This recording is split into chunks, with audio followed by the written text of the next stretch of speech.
Hello aspirants, இந்த வீக்கோட economic views பார்த்துடலாம்.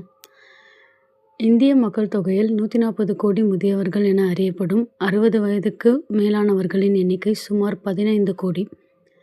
2011ஆம் ஆண்டு மக்கள் தொகை கணக்கெடுப்பின்படி மொத்த மக்கள் தொகையில் இவர்களின் பங்கு சுமார் 8.6%. 2036இல் இது சுமார் 23.6 கோடியை தாண்டும் என தெரிகிறது. தென் மாநிலங்கள் இமாச்சல பிரதேசம் மற்றும் பஞ்சாப் மாநிலங்களில் முதியோர் எண்ணிக்கை ஒப்பீட்டளவில் அதிகமாக இருக்கிறது. 2036இல் கேரளாவில் 4இல் ஒருவர் முதியவராக இருப்பார் என ஓர் அறிக்கை கூறுகிறது. இந்திய முதியோரின் எண்ணிக்கையானது ரஷ்யாவின் மொத்த மக்கள் தொகைக்கு சமமாகும் என்பதோடு 6 மத்திய வளைகுடா நாடுகளின் மொத்த மக்கள் தொகையைப் போல் 2.5 மடங்கு ஆகும். இன்றைய முதியவர்களில் 5இல் ஒருவரிடம்தான் மருத்துவ காப்பீடு உள்ளது. இதில் ஏறக்குறைய 70% பேர் பொருளாதார ரீதியில் குடும்பத்தில் ஒருவரை சார்ந்தோ அல்லது தனக்கு கிடைக்கும் சொற்ப ஊதியத்தை நம்பியோ வாழ்ந்து வருகின்றனர். முதியவர்களால் நுகரப்படும் பொருட்கள், சேவைகள் சார்ந்த பொருளாதாரம் சில்வர் பொருளாதாரம் என அழைக்கப்படுகிறது. இதன் மதிப்பு சுமார் 73,000 கோடி என மதிப்பிடப்பட்டுள்ளது. இது வருங்காலத்தில் பல மடங்கு அதிகரிக்கும் என்று நிதி ஆயோக் அமைப்பு சமீபத்தில் வெளியிட்ட அறிக்கையில் குறிப்பிட்டிருக்கிறது.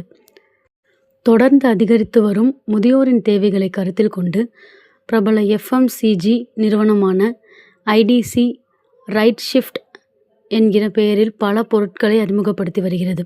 40 வயதுக்கு மேற்பட்டவர்களுக்கு அவர்களின் எலும்பில் இருக்கும் மினரல் அடர்த்தி ஒவ்வொரு 10 ஆண்டுக்கும் சுமார் 5 முதல் 10%, தசை அடர்த்தி சுமார் 3 முதல் 5% குறைவதாக ஒரு ஆய்வு தெரிவிப்பதாக இந்நிறுவனத்தைச் சேர்ந்த மூத்த அதிகாரி ஒருவர் கூறுகிறார். இதற்காக இந்நிறுவனம் அது தயாரிக்கும் பொருட்களில் சர்க்கரைக்கு பதிலாக வெல்லமும், வெள்ளை உப்புக்கு பதிலாக இளஞ்சிவப்பு உப்பையும், பதப்படுத்தப்பட்ட தானியங்களுக்கு பதிலாக முழு தானியங்களையும் பயன்படுத்தி சில பொருட்களை முதியவர்களுக்காக தயாரித்து விற்பனை செய்து வருகிறது. அதிகரித்து வரும் முதியோரின் எண்ணிக்கையால் நுகர்வோர் பொருட்கள் தயாரிக்கும் நிறுவனங்கள் மட்டுமில்லாமல் ரியல் எஸ்டேட், மருத்துவம், பொழுதுபோக்கு, காப்பீடு, நிதி சேவைகள் போன்ற துறைகளுக்கும் வாய்ப்புகள் இருப்பதாக டெலாய்ட் இந்தியா தனது அறிக்கையில் குறிப்பிட்டிருக்கிறது. ரியல் எஸ்டேட் துறையானது சாதாரணமாக வடிவமைக்கும் வீடுகளைப் போல் அல்லாமல் முதியோரின் உடல் நலன், ஓய்வு நேரத்துக்கான பொழுதுபோக்கு ஆகியவற்றை கருத்தில் கொண்டு அவர்களுக்கான வீடுகளை வடிவமைத்து வருகின்றன. இப்போதைக்கு சில நிறுவனங்களே முதியோர்களுக்கு இணக்கமான வீடுகளை கட்டித்தருவதில் ஈடுபட்டிருக்கிறது. மேற்கத்திய நாடுகளுடன் ஒப்பிடும்போது முதியோர்கள் வசிப்பதற்கு ஏற்ற வகையில் வடிவமைக்கப்படும் வீடுகளின் எண்ணிக்கை இப்போது 1% தான் எனவும், அடுத்த 5 ஆண்டுகளில் முதியோர்களுக்கென தேவைப்படும் வீடுகளின் எண்ணிக்கை 23 லட்சமாக அதிகரிக்கும் என்றும், இதன் மதிப்பு சுமார் 64,500 கோடி எனவும் இத்துறையை சேர்ந்த ஓர் ஆலோசனை நிறுவனம் குறிப்பிட்டிருக்கிறது. இந்தியாவில் வசித்து வரும் முதியோரின் ஏறக்குறைய 75% பேர் நீரிழிவு, உயர் இரத்த அழுத்தம் உட்பட 1 அல்லது அதற்கு மேலான நாள்பட்ட நோயால் பாதிக்கப்பட்டிருக்கின்றனர். இதில் பிரதானமானது நீரிழிவு நோய். நகர்ப்புறங்களை பொறுத்தமட்டில் சுமார் 20% முதியவர்கள் மனநலம் சார்ந்த நோயால் பாதிக்கப்பட்டிருப்பதாக மத்திய சுகாதாரம் மற்றும் குடும்ப நல அமைச்சகம் நடத்திய லாங்கிட்யூடினல் ஏஜிங் ஸ்டடி இன் இந்தியா ஆய்வு தெரிவிக்கிறது.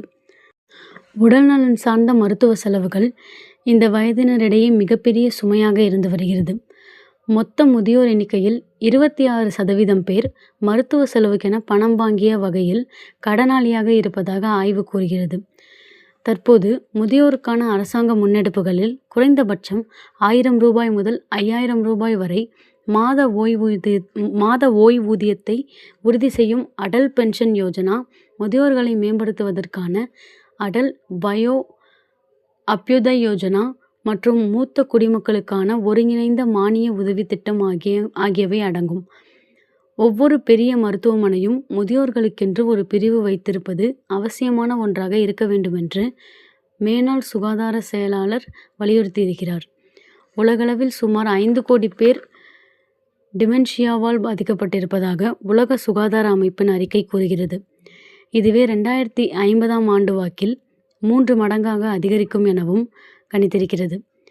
இந்தியாவில் மட்டும் ஏறக்குறைய 40 லட்சம் பேர் இந்த நோயால் பாதிக்கப்பட்டிருப்பதாக புள்ளி விவரம் கூறுகிறது. மார்க்ஸ் ஹெல்த் கேர் குழுமத்தின் மருத்துவமனைகளில் கடந்த ஆண்டில் சிகிச்சை பெற்ற 36 லட்சம் நோயாளிகளில் 26% முதியவர்கள் என்று அம்மருத்துவமனை குழும இயக்குனர் தெரிவித்திருக்கிறார்.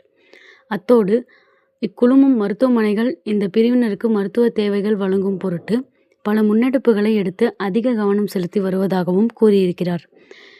இதையெல்லாம் வைத்து பார்க்கும்போது முதியவர்கள் சார்ந்த பல துறைகளுக்கு அதிக வருமானம் ஈட்டவும் தொழிலை விரிவுபடுத்தவும் ஏராளமான வாய்ப்புகள் உள்ளதை உணர முடிகிறது.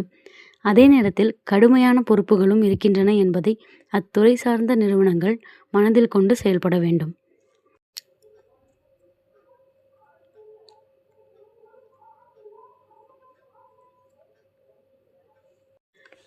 கடந்த சில ஆண்டுகளாக பங்கு சந்தையில் புதிய பங்குகளை வெளியிட்டு நிதி திரட்டும் நிறுவனங்களின் எண்ணிக்கை தொடர்ந்து அதிகரித்து வருகிறது. அதாவது IPO.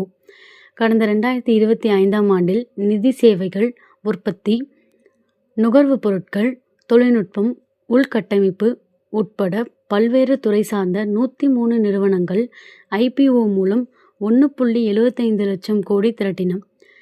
இது 2024ஆம் ஆண்டில் திரட்டப்பட்ட 1.59 லட்சம் கோடியை விட 10% அதிகம்.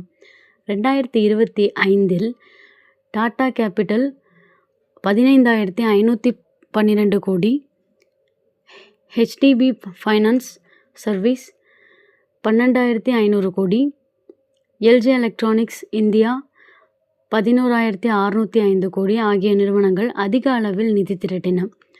இதன் தொடர்ச்சியாக 2026ஆம் ஆண்டில் 1.25 லட்சம் கோடி மதிப்பிலான IPO வெளியிட இந்திய பங்குச்சந்தை வாரியம் SEBI ஏற்கனவே ஒப்புதல் அளித்துள்ளது. மேலும் 1.4 லட்சம் கோடி மதிப்பிலான IPO விண்ணப்பங்கள் SEBI ஒப்புதலுக்காக காத்திருக்கின்றன.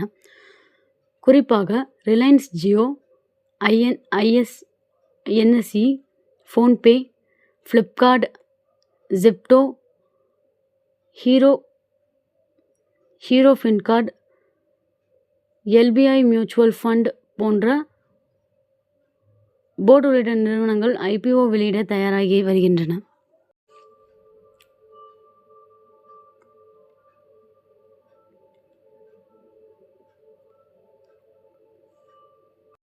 தமிழகத்தில் அதிக அளவில் கிராம்பு பயிர் செய்யும் பகுதியாக கன்னியாகுமரி மாவட்டம் உள்ளது. இங்கிருந்து ஆண்டுக்கு 1000 டன்னுக்கு மேல் கிராம்பு ஏற்றுமதி செய்யப்படுகிறது.